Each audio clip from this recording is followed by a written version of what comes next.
नमस्कार, मैं हूं हरिशंकर व्यास। सेंट्रल हॉल में आपका स्वागत है। संसद का मानसून सत्र सरकार के काम के लिए नहीं बल्कि विपक्ष के लिए होना है। हाँ, यही राजनीतिक हकीकत समझ में आ रही है। संसद सत्र विधायी कामों के लिए होता है, लेकिन यह मानसून सत्र शोर, हंगामे और राजनीतिक गतिरोध को लिए होगा। केंद्र की भाजपा सरकार को अभी साल ही पूरा हुआ है। बावजूद इसके इस सरकार का दूसरा मानसून सत्र सियासी मानसून में बहने का खतरा लिए हुए है। ललित मोदी, सुषमा स्वराज, वसुंधरा राजे, स्मृति ईरानी के वे तमाम प्रकरण विपक्ष के औजार होंगे जो पिछले एक महीने से मीडिया में छाए हैं। यूं इस मानसून सत्र के लिए सरकार के एजेंडे में भूमि अधिग्रहण बिल, जीएसटी सहित 17 विधेयक है। ये विधेयक तभी पास हो सकते हैं जब विपक्ष सहयोग करे, लेकिन इसकी संभावना दूर दूर तक नहीं है। कांग्रेस लेफ्ट जनता परिवार की रणनीति ललित मोदी पर सरकार को घेरने की है। कांग्रेस इसे ऐसा सत्र बनाने की धुन में है जिससे एक दिन काम न हो और सरकार की विधायी कामकाज की धमक खत्म हो। सरकार के संसदीय प्रबंधक लाचार रहेंगे। संसद कार्रवाई रुकवाने की जितनी बाधाएं डालनी होगी विपक्ष डालेगा। मानसून सत्र अनिवार्यतः मोदी सरकार और उसके विरोधियों के शक्ति परीक्षण का होगा। आज इस पर चर्चा है, मगर उससे पहले गपशप और खास सुर्खियां हैं। शुरुआत सियासी गपशप से करते हैं।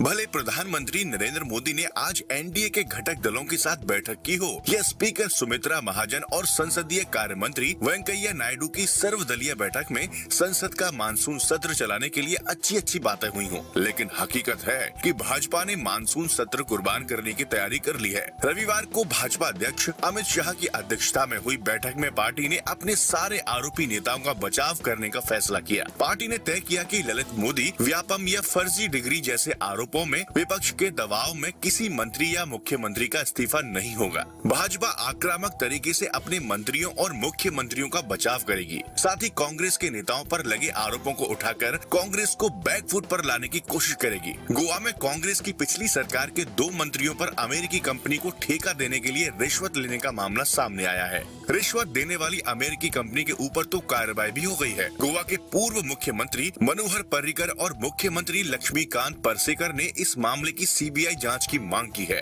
राज्य सरकार इसकी सिफारिश करेगी। भाजपा के नेता संसद में ये मुद्दा उठाएंगे। इस मामले में असम की कांग्रेस सरकार भी घिरी है। हालांकि वहां के किसी मंत्री का नाम घोटाले में नहीं है, फिर भी विपक्ष ने हमला शुरू कर दिया है। कांग्रेस के नेता आरोप लगा रहे हैं कि भाजपा में सब कुछ अब एक आदमी की मर्जी से होता है। भाजपा और केंद्र सरकार दोनों में लोकतंत्र की कमी का मुद्दा उठाकर कांग्रेस के नेता नरेंद्र मोदी को निशाना बनाते हैं। लेकिन अब कांग्रेस पार्टी में भी सब कुछ राहुल गांधी की मर्जी से हो रहा है। राहुल गांधी की कोर टीम सारे फैसले कर रही है और पार्टी के तमाम पुराने, यहाँ तक कि कई नए नेताओं का भी कोई मतलब नहीं रह गया है। संगठन और राज्यों की सरकारों से जुड़े सारे फैसले राहुल गांधी कर रहे हैं। पार्टी के प्रादेशिक छत्रपों का झगड़ा सुलझाना हो, राज्य सरकार की नीतियां तय करनी हो, भाजपा और केंद्र सरकार के खिलाफ कोई नया अभियान छेड़ना हो, इन सब का फैसला राहुल की टीम कर रही है। कांग्रेस मुख्यालय 24 अकबर रोड में बैठने वाले दर्जनों पुराने नेता बेकार हो गए हैं। बिना मार्गदर्शक मंडल बनाए ही उनको किनारे कर दिया गया है। कांग्रेस के 1 दर्जन महासचिवों में से इक्का दुक्का महासचिव ही काम कर रहे हैं, बाकी घर बैठे हैं। उन्हें पता ही नहीं चल रहा है कि उनके प्रभार वाले प्रदेश में क्या होना है। इसी तरह कांग्रेस ने दर्जनों प्रकोष्ठ बनाए हैं जिनका अब काम नहीं है। लोकसभा चुनाव के बाद रिसर्च कमेटी बनी थी, लेकिन इसकी कोई मीटिंग नहीं हुई है। शैडो संसदीय समितियां बनाई गई थी, लेकिन इनकी भी कोई बैठक नहीं हुई है। राहुल की 6-7 लोगों की कोटरी है जो सारे फैसले करा रही है। केंद्र सरकार भूमि अधिग्रहण बिल संसद के मानसून सत्र में नहीं पेश करने वाली है। सरकार की ओर से इसका जो भी तकनीकी कारण बताया जा रहा हो, लेकिन असल में सरकार के साथ जुड़ी पार्टियों के विरोध के कारण इसे टालने का फैसला हुआ है। एनडीए की सहयोगी पार्टियों के अलावा सरकार को सबसे बड़ा झटका बीजू जनता दल ने दिया। बीजेपी नेता पहले सरकार का साथ देने के लिए तैयार थे, लेकिन मानसून सत्र से ऐन पहले बीजेपी नेताओं ने दो टूक अंदाज में कह दिया कि वे भूमि बिल का समर्थन नहीं करेंगे। करेंगे। इसके अलावा शिवसेना और अकाली दल ने अलग सरकार पर दबाव बनाया हुआ था। ये दोनों पार्टियां बिल के मौजूदा स्वरूप में बदलाव चाहती थी, जिसके लिए सरकार अभी तैयार नहीं है। जानकार सूत्रों का कहना है कि बिहार भाजपा और सहयोगी पार्टियों के नेताओं ने भी एक स्तर पर दबाव बनाया। भाजपा की एक सहयोगी पार्टी के नेता का कहना है कि इससे पहले भी लोकसभा में सरकार ने भूमि बिल में जिन 9 संशोधनों की मंजूरी दी थी, वो भी सहयोगी पार्टियों के दबाव में ही दी गई थी। उनका कहना है कि बिहार चुनाव के पहले अगर सरकार जोर जबरदस्ती बिल पास कराती है तो ये बड़ा मुद्दा बन जाएगा और फिर पार्टी को लेने के देने पड़ जाएंगे। बिहार भाजपा के एक नेता ने कहा कि पश्चिम बंगाल में इसी तरह जमीन के मसले पर लेफ्ट का किला ढहा था। अब आज की सुर्खियां, ये लीक से कुछ हटकर है और इनसे देश की दशा दिशा को बूझ सकेंगे।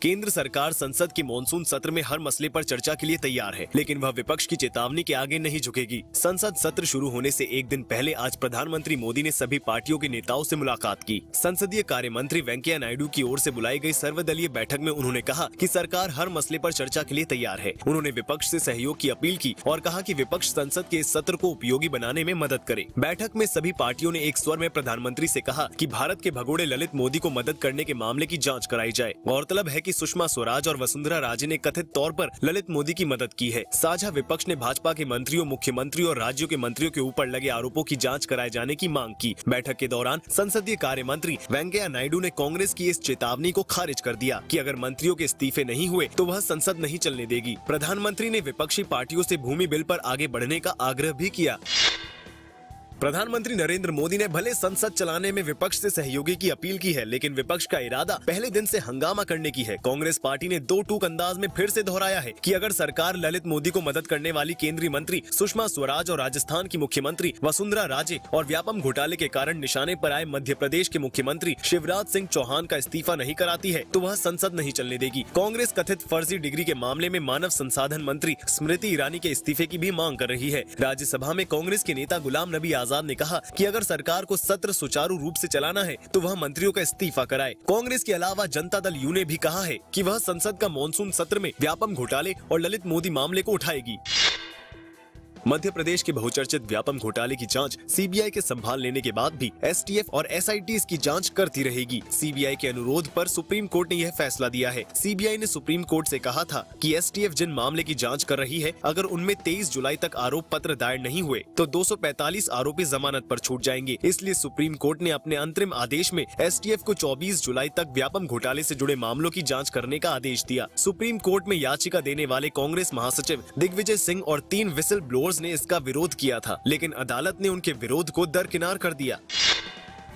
प्रधानमंत्री नरेंद्र मोदी ने आज 46वें भारतीय श्रमिक सम्मेलन का उद्घाटन किया और कहा कि श्रमिक अपने और अपने परिवार के सपनों की आहुति देता है, तब जाकर दूसरे लोगों के सपने पूरे होते हैं। अपने संबोधन में प्रधानमंत्री मोदी ने श्रमिक और मालिक के बीच संबंधों को मजबूत बनाने और श्रमिकों की इज्जत करने पर जोर दिया। उन्होंने कहा कि जब तक मालिक श्रमिक को अपने परिवार का हिस्सा मानकर काम नहीं करेगा, तब तक यह संभव नहीं हो सकेगा। मोदी ने कहा कि देश के निर्माण में श्रमिकों का योगदान बेहद महत्वपूर्ण है। मोदी ने कहा कि जहाँ जरूरत होगी वहाँ पर श्रमिक कानून में भी बदलाव किया जाएगा। फिलहाल अब एक ब्रेक है, फिर खुलासा होगा।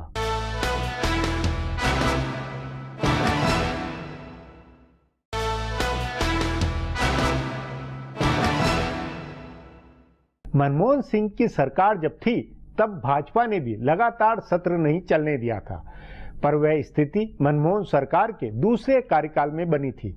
नरेंद्र मोदी सरकार के पहले साल के बाद ही दूसरे मानसून सत्र में ऐसी नौबत बनना कई अर्थ लिए हुए। इस पर आगे चर्चा करें, उससे पहले देखें मेरा यह खुलासा।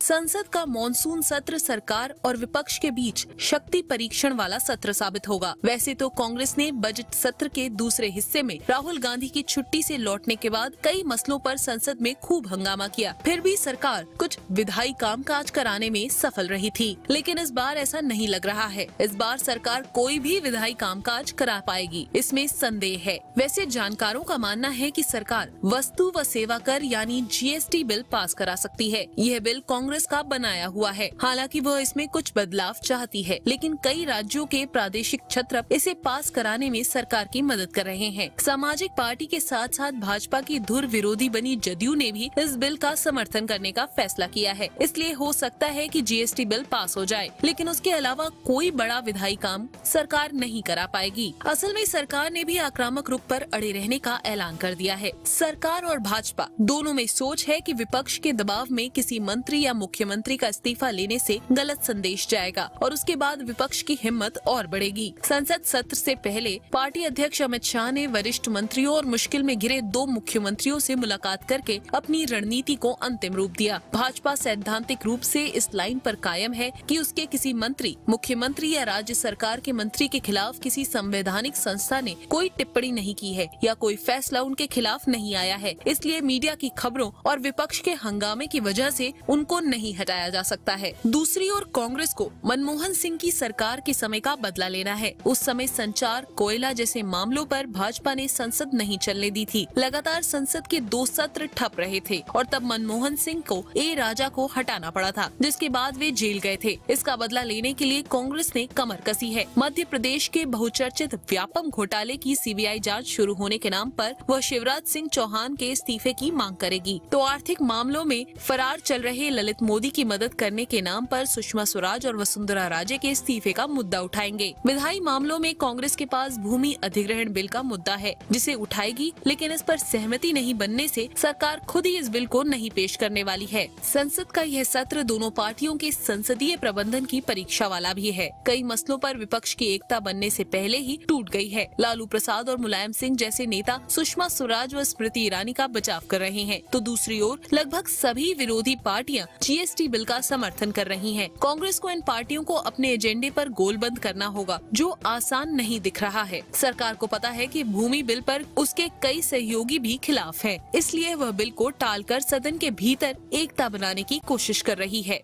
अब एक ब्रेक है, उसके बाद संसद के मानसून सत्र की संभावनाओं पर चर्चा करेंगे।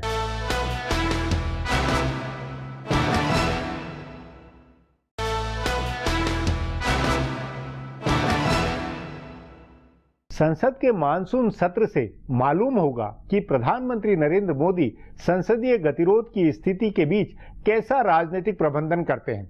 मीडिया विरोधियों का हल्ला जब संसद को नहीं चलने देगा, तो प्रधानमंत्री के लिए अप्रोच पर विचार करना अनिवार्य बनेगा। इस पर चर्चा के लिए आज मेरे साथ वरिष्ठ पत्रकार नीरजा चौधरी है।